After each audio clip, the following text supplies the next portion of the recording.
بسم اللہ الرحمن الرحیم۔ السلام علیکم۔ امید کرتی ہوں ناظرین آپ سب خیریت سے ہوں گے۔ ویڈیو دیکھنے سے پہلے ہمارے چینل کو لائک، شیئر اور سبسکرائب لازمی کر دیں۔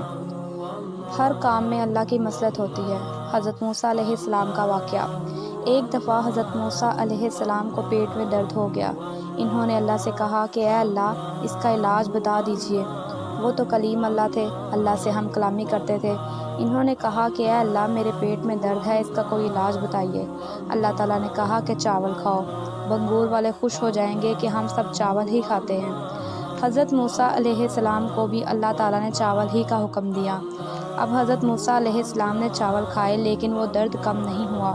اللہ نے علاج تجویز کیا اور درد کم نہیں ہوا۔ انہوں نے اللہ سے پھر عرض کیا اے اللہ پریشانی ختم نہیں ہوئی، کیا کروں؟ کہا چاول کھاؤ، پھر بھی ختم نہیں ہوا۔ تیسری دفعہ عرض کیا لیکن تیسری دفعہ بھی کھانے کے بعد بیماری ختم نہیں ہوئی۔ پھر اللہ تعالیٰ سے عرض کیا کہ اے اللہ اب بھی ختم نہیں ہوا، اب کیا کروں؟ اللہ تعالیٰ نے کہا کہ فلاں حکیم کے پاس جاؤ۔ اب حضرت موسیٰ علیہ السلام حکیم صاحب کے پاس گئے، ان کو دکھایا تو انہوں نے کہا کہ چاول کھاؤ۔ اللہ نے 3 دفعہ کہہ دیا تھا، کم نہیں ہوئی بیماری، اب یہاں گئے تو وہی چاول کھاؤ۔ خیر آگے اور چاول کھائے تو ٹھیک ہو گئے۔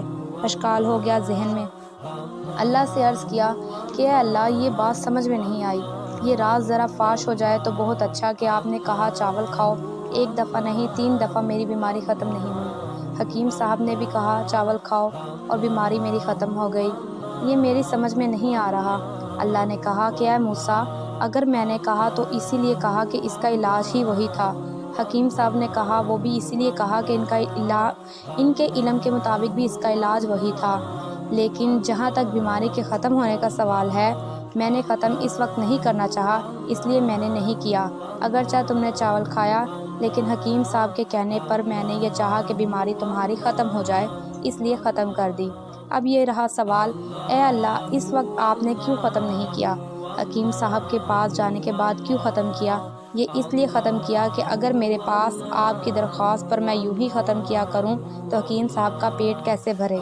حکیم صاحب کا پیٹ بھی تو چلنا ہے، ان کے بھی دنیا چلنی ہے، اس کے لیے یہ وسائل ہیں، ذرائع ہیں، اسباب ہیں۔ اللہ تعالیٰ نے یہ حد لگا رکھی ہے۔ کی 2 دعائیں۔ حضرت ابو علی دفاق رضی اللہ عنہ نے فرمایا کہ اپنی ہر چھوٹی بڑی حاجت و ضرورت کو صرف اللہ کے سامنے پیش کرنا معرفت کی نشانیوں میں سے ہے۔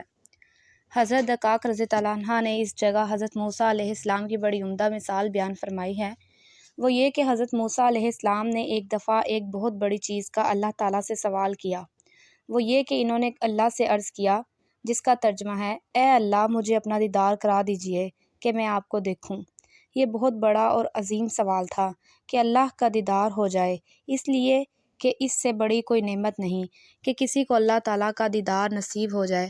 جیسا کہ حدیث میں ہے کہ جنت میں جب جنتیوں کو اللہ تعالیٰ کا دیدار ہوگا تو جنتیوں کو جنت کے ساری چیزیں اس کے سامنے حقیر نظر آئیں گی اور اللہ کے دیدار کی لذت ساری لذتوں سے بھاری ہوگی۔ غرض حضرت موسیٰ علیہ السلام نے ایک طرف اللہ سے اتنی بڑی چیز کا سوال کیا اور دوسری طرف ایک اور موقع پر دنیاوی معمولی حقیر چیزوں کے لیے اللہ ہی کی طرف رجوع کیا اور اپنی محتاجی ظاہر فرمائی، چنانچہ عرض کیا اے میرے رب میں ان چیزوں کا محتاج ہوں جو آپ میری طرف کھانا وغیرہ نازل فرمائیں۔ معلوم ہوا کہ ہر چھوٹی یا بڑی حاجت اللہ تعالیٰ سے مانگنا چاہیے اور ہر حال میں اللہ ہی کی طرف رجوع کرنا چاہیے، اس لیے کہ درد تو صرف اسی کا ہے، اسی کے درد کے سوا کسی کا کوئی درد نہیں۔ جہاں ہماری حاجات پوری ہوتی ہوں اسی کا ہم کو موقف بنایا گیا ہے۔ امید کرتی ہوں آپ کو ویڈیو پسند آئی ہوگی۔ ہمارے چینل کو لائک، شیئر اور سبسکرائب لازمی کر دیں۔ ملتے ہیں ایک نئی ویڈیو کے ساتھ، تب تک کے لیے اللہ حافظ۔